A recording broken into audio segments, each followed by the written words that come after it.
ವಿನಂತಿ ಕೂತ್ಕೋಬೇಕು.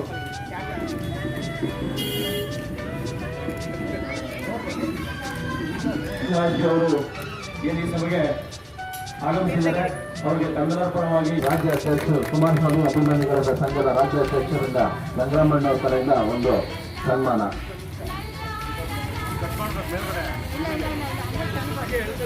ಮಾಲಾರ್ಪಣೆ ಗಂಗರಾಮಣ್ಣ ಅವರ ಕಡೆಯಿಂದ ನಾಶಿ ಅವರಿಗೆ.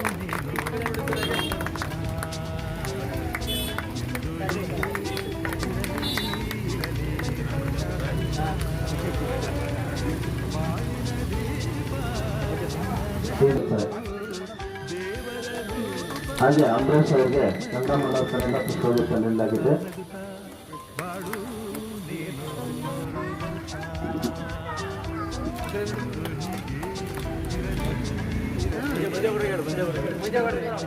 ಶಿಕ್ಷೆ ಜೆಡಿಎಸ್ ಮುಖಂಡರಾದಂಥ ಮಂಜೇಗೌಡರಿಗೂ ಕೂಡ ಸ್ವಾಗತವನ್ನು ಕೋರ್ತಾ ಇದ್ದೇವೆ.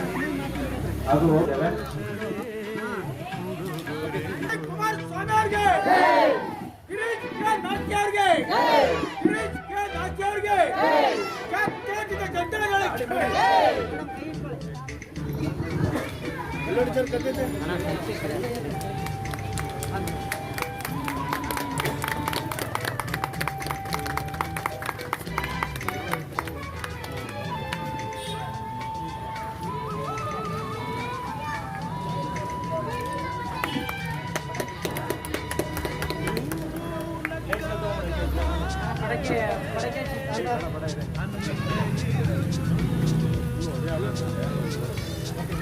ಕುಮಾರಸ್ವಾಮಿ ಅವರಿಗೆ, ಗಂಗಾರಾಮಣ್ಣನಿಗೆ, ಓಬಿಸಿ ಮಂಜಣ್ಣನಿಗೆ, ಗಿರೀಶ್ ಕೆ ನಾಸ್ತಿ ಅವರಿಗೆ.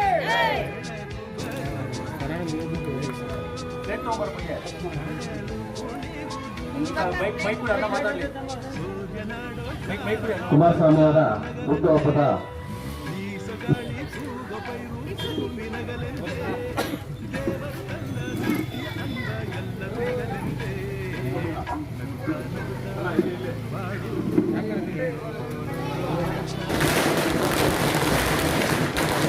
ಮಾರೋರು ಬಿಜೆಪಿ ವ್ಯಾಪಾರಿಗಳಿಗೆ ಅವರು ಮೀಟರ್ ಬಡ್ಡಿಯಿಂದ ದುಡ್ಡು ತಗೊಂಡು ವ್ಯಾಪಾರ ಮಾಡ್ತಾ ಇದ್ರು.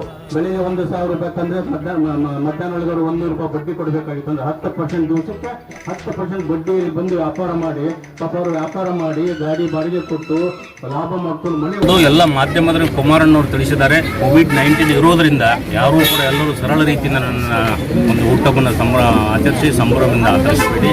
ಮತ್ತು ಅವರು ಕೂಡ ಇವತ್ತು ಬೆಂಗಳೂರಿನ ರಾಜಧಾನಿಯಲ್ಲಿ ಇಲ್ಲ. ಹೀಗಾಗಿಬಿಟ್ಟು ಎಲ್ಲರೂ ಕೂಡ ಸಾಮಾನ್ಯ ರೀತಿಯಲ್ಲಿ ಮತ್ತು ಸರಳ ರೀತಿಯಲ್ಲಿ ಆಚರಣೆ ಮಾಡ್ತಾ ಇದ್ದಾರೆ. ಅದರಲ್ಲೂ ವಿಶೇಷವಾಗಿ ನಮ್ಮ JP ಮಣ್ಣಲ್ಲಿ ಇವತ್ತೊಂದು ವಿಚಾರ ಸಂಕಿರಣ ಇಟ್ಕೊಂಡ್ಬಿಟ್ಟಿರೋದ್ರಿಂದ ನಾವು ಕೂಡ ಇದು ಮುಗಿಸ್ಕೊಂಡ್ಬಿಟ್ಟು ಅಲ್ಲಿ ಹೋಗಬೇಕಾಗಿದೆ ಇವಾಗ. ಸೊ ಇಷ್ಟೇ ಸರಳ ರೀತಿಯಾಗಿ ಆಚರಿಸಬೇಕು ಅಂತ ನಮಗೊಂದು ಆದೇಶ ಇರೋದ್ರಿಂದ ಎಲ್ಲರೂ ಸರಳ ರೀತಿಯಲ್ಲಿ ಆಚರಿಸಬೇಕು. ನಾಡಿನ ಜನತೆಗೆ ಏನು ಹೇಳ್ತೀವಿ?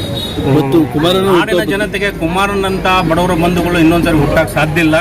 ಅವ್ರು ಈಗಾಗಲೇ 2 ಸರಿ ಮುಖ್ಯಮಂತ್ರಿಯಾಗಿ ಮಾಡಿದಂಥ ಕೆಲಸಗಳನ್ನು ನೋಡಿ ಅವರು ಹೆಣ್ಣು ಮಕ್ಕಳ ಬಗ್ಗೆ ಇರತಕ್ಕಂಥ ಕಳಕಳಿ, ಬಡವರ ಬಗ್ಗೆ ಇರತಕ್ಕಂಥ ಕಳಕಳಿ, ರೈತರ ಬಗ್ಗೆ ಇರತಕ್ಕಂಥ ಕಳಕಳಿ, ಅದೇ ರೀತಿಯಾಗಿ ವಿದ್ಯಾವಂತರ ಬಗ್ಗೆ ಇರತಕ್ಕಂಥ ಕಳಕಳಿ ಆಗಲಿ ಅಥವಾ ಚಿಕ್ಕ ಸಣ್ಣ ವ್ಯಾಪಾರಿಗಳ ಬಗ್ಗೆ ಇರತಕ್ಕಂಥ ಕಳಕಳಿ ಬೇರೆ ಯಾವ ಮುಖ್ಯಮಂತ್ರಿಯಲ್ಲೂ ಬರೋಕ್ಕೆ ಸಾಧ್ಯ ಇಲ್ಲ, ಬರೋದೂ ಇಲ್ಲ. ಯಾಕಂದರೆ ಕುಮಾರಣ್ಣ ಅವ್ರದ್ದು ಒಂದೇ ಉದ್ದೇಶ ಬಡವರಿಗೆ ಹೆಲ್ಪ್ ಮಾಡಬೇಕು. ಬಡವರು ಕಂಡ್ರೆ ಅವರಿಗೆ ಎಷ್ಟು ಮನಸ್ಸು ಕರಗುತ್ತೋ ಅಂಥ ಮುಖ್ಯಮಂತ್ರಿ ಇನ್ನೂರಿಗೆ ಎಲ್ಲೂ ನೋಡಲಿಲ್ಲ ನಾನು. ಹೀಗಾಗಿ ಕುಮಾರಣ್ಣಂತ ಒಂದು ಮತ್ತೊಂದು ಸರಿ ಮುಖ್ಯಮಂತ್ರಿ ಆಗಬೇಕು. ಮತ್ತು ಈಗಷ್ಟೇ ನಾನು ಹೇಳಿದಾಗ ಬರೀ ಮುಖ್ಯಮಂತ್ರಿ ಎಲ್ಲ ಒಂದಿಷ್ಟು ಪ್ರಧಾನಮಂತ್ರಿಗಳು ಕೂಡ ಆಗಬೇಕು. ಯಾಕಂದರೆ ನಮ್ಮ ರಾಜ್ಯಕ್ಕೆ ಬಂದಂಥ ಈ ಕೆಲವೊಂದು ಸೌಭಾಗ್ಯಗಳು ಮತ್ತು ಯೋಜನೆಗಳಿದಾವೆಲ್ಲ ಇವೆಲ್ಲ ಪ್ರತಿಯೊಂದು ರಾಜ್ಯದಲ್ಲೂ ನಮ್ಮ ದೇಶದ ಎಲ್ಲ ರಾಜ್ಯದಲ್ಲೂ ಕೂಡ ಸಿಗಬೇಕು ಅನ್ನೋ ಒಂದು ಆಶೆಯಿಂದ ನಾನು ಕುಮಾರಣ್ಣವ್ರ ಮುಂದೆ ಪ್ರಧಾನಮಂತ್ರಿ ಕೂಡ ಆಗಬೇಕು ಅನ್ನುವಂಥ ನನ್ನ ಆಶೆ. ಸರ್, ಇದನ್ನು ವಿಭಿನ್ನವಾಗಿ ನಾನು 1996ರಿಂದ ಆಚರಣೆ ಮಾಡ್ಕೊಂಡು ಬಂದಿದ್ದೇನೆ. ಸುಮಾರು 25 ವರ್ಷಗಳ ಕಾಲ ನಾನು ಆಚರಣೆ ಮಾಡ್ತಾ ಇದ್ದೇನೆ. ಅವರ ಒಡನಾಡಿಯಾಗಿದ್ದು ಕೂಡ ರಾಜಕಾರಣದಲ್ಲಿ ಇಲ್ಲದೇ ಇದ್ದು ಕೂಡ ನಾನು ಒಡನಾಡಿಯಾಗಿ ಈ ರಾಜ್ಯದಲ್ಲಿ ಪ್ರಪ್ರಥಮ ಅವರಿಗೆ ಕರ್ನಾಟಕ HD ಕುಮಾರಸ್ವಾಮಿ ಅಭಿಮಾನಿ ಬಳಗವನ್ನು ಸ್ಥಾಪನೆ ಮಾಡುವ ಮೂಲಕ ಸಮಾಜ ಸೇವೆಗಳನ್ನು ಮಾಡಿಕೊಂಡು ಬಂದಿದ್ದೇನೆ. ಸೊ ಆ ನಿಟ್ಟಿನಲ್ಲಿ ಅವ್ರಿಗೆ ಭಗವಂತ ಇನ್ನೂ ಹೆಚ್ಚಿನ ಆರೋಗ್ಯ ಆಯುಸ್ಸನ್ನು ಕೊಟ್ಟು ಈ ನಾಡಿನಲ್ಲಿ ಏನಾದರೂ ಬಡವರ ಪರವಾಗಿ ದುಡಿಯುತ್ತದಂತಿದ್ದರೆ ಅದು ಕೂಲಿ ಕಾರ್ಮಿಕರು ಇರ್ಬೋದು, ರೈತ ವರ್ಗ ಇರ್ಬೋದು, ಆಟೋ ಚಾಲಕರು ಇರ್ಬೋದು, ಕೆಲಸ ಮಾಡೋದು ಕಾರ್ಮಿಕರು ಇರ್ಬೋದು, ಎಲ್ಲರೂ ಕೂಡ ಒಟ್ಟಾರೆ ಹೇಳಬೇಕು ಅಂದರೆ ಎಲ್ಲ ವರ್ಗದ ಎಲ್ಲ ಜನಾಂಗದ ಕಾರ್ಮಿಕರಿಗೆ ರೈತ ವರ್ಗದ ಇನ್ನುಳಿದವರಿಗೆ ಸಹಾಯ ಆಗಬೇಕು ಅಂತಂದರೆ ಮುಖ್ಯಮಂತ್ರಿಗಳು ಮತ್ತೊಮ್ಮೆ ಕುಮಾರಣ್ಣ ಮುಖ್ಯಮಂತ್ರಿ ಆಗಬೇಕು ಈ ನಾಡಿನಲ್ಲಿ. ಮತ್ತು ಜೊತೆಗೆ ಏನಾದರೂ ಇವತ್ತು ಏನಾದರೂ ಇತಿಹಾಸದಲ್ಲಿ ಭಾರತ ಇತಿಹಾಸದಲ್ಲಿ ಏನಾದರೂ ಕೆಲವು ನಿಜವಾದಂಥ ತಗೊಂಡು ಆಡಳಿತ ವ್ಯವಸ್ಥೆಯಲ್ಲಿ ತಗೊಂಡಿರ್ತಕ್ಕ ನಿರ್ಣಯಗಳಿದ್ದರೆ ಅದು ಕುಮಾರಣ್ಣವ್ರ ಸರ್ಕಾರದಲ್ಲಿ ಮಾತ್ರ ನಾನು ಹೇಳಕ್ಕೆ ಇಷ್ಟಪಡ್ತೀನಿ. ಯಾಕೆಂತಂದರೆ ಉದಾಹರಣೆ ಕೊಡ್ತೀನಿ ನಿಮಗೆ. ಯಾಕೆ ಈ ದೇಶಕ್ಕೆ ಮಾದರಿಯಾಗಿರ್ತಕ್ಕಂಥದ್ದು ಗ್ರಾಮ ವಾಸ್ತವ್ಯ. ಗ್ರಾಮ ವಾಸ್ತವ್ಯನ ಮಾಡುವ ಮೂಲಕ ಈ ನೇರವಾಗಿ ಸರ್ಕಾರವನ್ನೇ ಆಡಳಿತದ ಯಂತ್ರವನ್ನೇ ಜನರ ಬಳಿಗೆ ಕೊಂಡೊಯ್ದಂಥ ಏಕೈಕ ವ್ಯಕ್ತಿ ಅಂತಂದರೆ ಈ ನಾಡಿನಲ್ಲಿ ಕುಮಾರಣ್ಣವ್ರು ಮಾತ್ರ. ಆ ನಿಟ್ಟಲ್ಲಿ ಮಾಡಿದಂಥ ಸಂದರ್ಭದಲ್ಲಿ ಕಾಮಗಾರಿಗಳಾಗಿರ್ಬೋದು ಮತ್ತು ಮೂಲಭೂತ ಸೌಕರ್ಯಗಳಾಗಿರ್ಬೋದು ಪ್ರತಿಯೊಂದು ಕೂಡ ಒಂದು ಕೆಲಸಗಳು ಆಗ್ತಾ ಇತ್ತು. ಇವತ್ತು ಎಷ್ಟೋ ಹಳ್ಳಿಗಳಲ್ಲಿ ಲೈಟೇ ಇರೋದಿಲ್ಲ, ರಸ್ತೆಗಳಿರೋದಿಲ್ಲ. ಅದೇ ಒಬ್ಬ ಮುಖ್ಯಮಂತ್ರಿ ಹಳ್ಳಿಗೆ ಹೋಗ್ತಾ ಇದ್ದಾರೆ ಅಂತ ಸಂದರ್ಭದಲ್ಲಿ ಆ ಹಳ್ಳಿಗೆ ಏನು ಸವಲತ್ತು ಇಲ್ಲದೇ ಇದ್ರೂ ಕೂಡ ಇವರೊಂದು ದೊರೆ ಹೋಗ್ತಾ ಇದ್ದಾರೆ ಅನ್ನೋ ಕಾರಣಕ್ಕೋಸ್ಕರ ಆ ಹಳ್ಳಿಗೆ ಒಂದು ಎಲ್ಲ ಏನು ಮೂಲಭೂತ ಸೌಕರ್ಯ ಬರ್ತಾ ಇತ್ತು. ಸೊ ಈ ಒಂದು ವಾಸ್ತವ್ಯ ಮಾಡುವ ಮೂಲಕ ಅದು ಏನು ಯಾರೂ ಹೋಗಿ ಅವರು ದೊಡ್ಡ ಶ್ರೀಮಂತರ ಮನೆಯಲ್ಲೋ ಹೋಗಿ ಮಲ್ತಾ ಇರಲಿಲ್ಲ. ಗ್ರಾಮವಾಸ್ತವ್ಯ ಮಾಡಿದ್ರು ಕೂಡ ಅಲ್ಲಿ ದಲಿತರ ಮನೆಯಲ್ಲೋ ಇಲ್ಲ HIV ಪಾಸಿಟಿವ್ ಮನೆಯಲ್ಲಿ ಇರ್ತಕ್ಕಂಥದ್ದಲ್ಲೋ ಇಲ್ಲ ಹಿಂದುಳಿದವ್ರ ಮನೆಯಲ್ಲೋ ಹೋಗಿ ಅವ್ರು ಕೊಡುವಂಥ ಏನು ಒಂದು ಅನ್ನವನ್ನು ಸ್ವೀಕಾರ ಮಾಡಿ ಅವರೆಲ್ಲ ವಾಸ್ತವ್ಯ ಮಾಡುವ ಮೂಲಕ ಆ ಒಂದು ಗ್ರಾಮಗಳಲ್ಲಿ ಅಭಿವೃದ್ಧಿಯನ್ನು ಕೊಂಡೊಯ್ಯಲಿಕ್ಕೆ ಸಹ ಒಂದು ಅಭಿವೃದ್ಧಿಯನ್ನು ಮಾಡ್ತಾಯಿದ್ರು. ಆ ನಿಟ್ಟಲ್ಲಿ ಅದೇ ರೀತಿ ಈ ರಾಜ್ಯದಲ್ಲಿ ಏನಾದ್ರು ಮತ್ತೆ ನಾವು ಸಾಮಾನ್ಯವಾಗಿ ಒಬ್ಬ ಮುಖ್ಯಮಂತ್ರಿನ ಸಾಮಾನ್ಯ ಪ್ರಜೆ ಇರ್ಬೋದು, ಒಂದು ಮಗುವಾಗಿ ಕೂಡ ಭೇಟಿ ಮಾಡುವಂಥ ಸಂದರ್ಭ ಇತ್ತು. ಇವತ್ತು ಆ ನಿಟ್ಟಲ್ಲಿ ಆಗ್ತಾ ಇಲ್ಲ. ಯಾಕಂದ್ರೆ ಯಾವುದೇ ಪಕ್ಷದ ಮುಖ್ಯಮಂತ್ರಿಗಳು ಇರ್ಬೋದು, ಅದು ಆಗ್ತಾ ಇಲ್ಲ. ಸೊ ಅವರು ಹೇಳಂತವ್ರು ಏನಂತಂದ್ರೆ ಅದ್ರ ಬಗ್ಗೆ ನೀವು ಏನು ಖಂಡಿಸ್ತೀರಾ ಸರ್? ನಾವು ಖಂಡಿಸ್ತೇವೆ. ಯಾಕಂತಂದ್ರೆ ಕೋಟಹಳ್ಳಿ ಚಂದ್ರಶೇಖರ್ ಅವ್ರಿಗೆ ಕುಮಾರಸ್ವಾಮಿ ಅವ್ರ ಬಗ್ಗೆ ಮಾತಾಡಲಿಕ್ಕೆ ನೈತಿಕತೆ ಇಲ್ಲ. ಯಾಕೆ ನೈತಿಕತೆ ಇಲ್ಲ ಅಂದರೆ ಅವ್ರು ರಾಜಕಾರಣ ಮಾಡಬೇಕು ಅನ್ನೋ ಉದ್ದೇಶ ಇದ್ದರೆ ರಾಜಕಾರಣ ಬಂದು ನಿಂತ್ಕೊಂಡು ಯಾವುದೊಂದು ಕ್ಷೇತ್ರವನ್ನು ಹುಡ್ಕೊಂಡು ಅವ್ರು ಮತದಾರ ಬಳಿ ಹೋಗಲಿ, ರಾಜಕೀಯಕ್ಕೆ ಬಂದು ಹೋರಾಟವನ್ನು ಮಾಡಲಿ, ಅವರು ಅವತ್ತು ಅಸೆಂಬ್ಲಿಯಲ್ಲಿ ಕುತ್ಕೊಂಡು ಮಾತಾಡಲಿ ಅದನ್ನು ವಿರುದ್ಧವಾಗಿ ಹೋರಾಟ ಮಾಡೋದು ಕುಮಾರಸ್ವಾಮಿ ವಿರುದ್ಧವಾಗಿ. ಅದನ್ನು ನಾನು ವೈಯಕ್ತಿಕವಾಗಿ ಅವ್ರನ್ನ ಖಂಡಿಸ್ತೇನೆ, ಅವ್ರ ಹೇಳಿಕೆ ನಾನು ಖಂಡಿಸ್ತೇನೆ.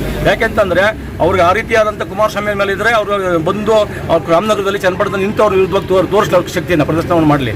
ನಾವು ಅದನ್ನು ನಾನು ಪ್ರಶ್ನೆ ಮಾಡ್ತೀನಿ. ಯಾಕೆಂತಂದರೆ ಅವ್ರ ಹೇಳಿಕೆ ನಾವು ಖಂಡನೀಯ, ನಾವು ಖಂಡಿಸ್ತೇವೆ.